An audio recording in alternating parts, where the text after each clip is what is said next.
Huwag kang matakot. Relax ka lang. Wala akong gagawin sa'yo. Sunod ang kausapin. Patrick, ikaw si Shane, di ba? Ano ba yun? Stage name or kung ano man? Yun talaga yung pangalan ko. Bago ka lang dito, no? Pansin ko kasi dito pa masyadong sanay sa mga kalakaran ng club. Oo. Isang linggo na din ako dito. Gipit kasi yung pamilya ko, kaya eto, napilitan ako magtrabaho. Grabe ka naman makatitig doon sa ka-table ni Shane. Siguro kung nakamatay ang tingin mo, kanina pa natigok ng customer sa'yo. Hindi ko alam yung sinasabi mo. Sus, nagdanag ka pa sa akin. Alam mo, nung una pa lang, hinala ko na higit pa sa pagkakaibigan ng tingin mo, Shane. Tama pa lang kutob ko. Ano ka ba? Kaibigan ko lang naman talaga yun eh. Talaga? Sige nga, Jason. Tumingin ka nga sa akin ng direction. At sabihin mo sa akin na wala kang nararamdaman kay Shane. Ano?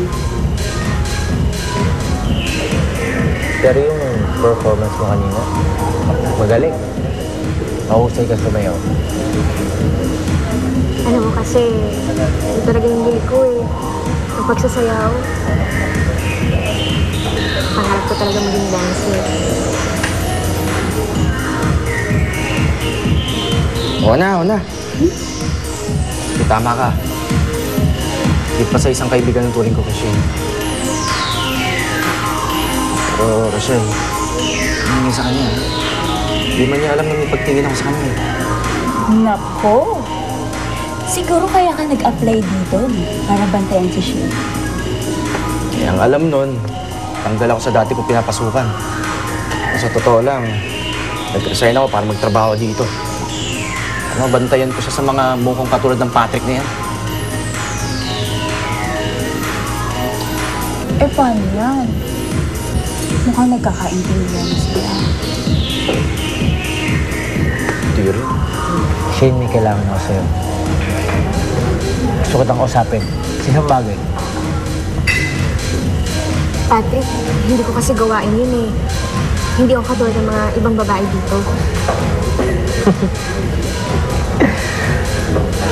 Hoy, alam mo ang dumi ng isip mo. Hindi ko sabihin. Eh, ano kailangan mo sa akin? Hindi ko mabuti ah. Meron kasi akong tinuturo ang dance group. Nasali ko sa contest. Kaso, iniwan kami ng lead dancer namin. Nung nakita ko sumayaw, ang galing. Na-realize ko na kailangan ka namin sa grupo para manalo. Shane, kung papayag ka, gusto ko na gawin kang lead ng group namin. Alam mo, Patrick, gusto sana kitang pagbigyan. Kaya lang kasi, sa sitwasyon kasi ng pamilya ko, kailangan ko munang kumita ng pera para sa pang-araw-araw ng gastos namin. At saka, alam mo yung mga dance contest na yan, wala namang kasiguruhan yun eh. Ay, Patrick, pasensya ka na ha. Okay lang. Hindi ko talagang matatanggap yung anak mo.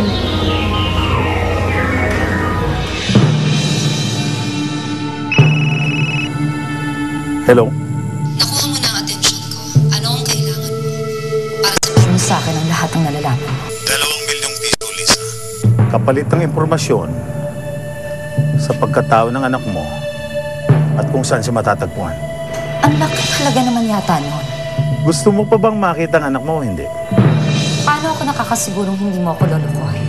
Lisa, wala ka ng pagpipilian pa kundi magtiwala sa akin. Ibigay mo na lang yung hinihiling ko para mabawi mo na anak mo.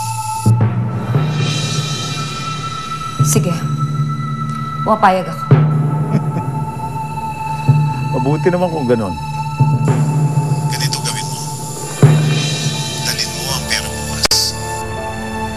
10 ng umaga, magkita tayo.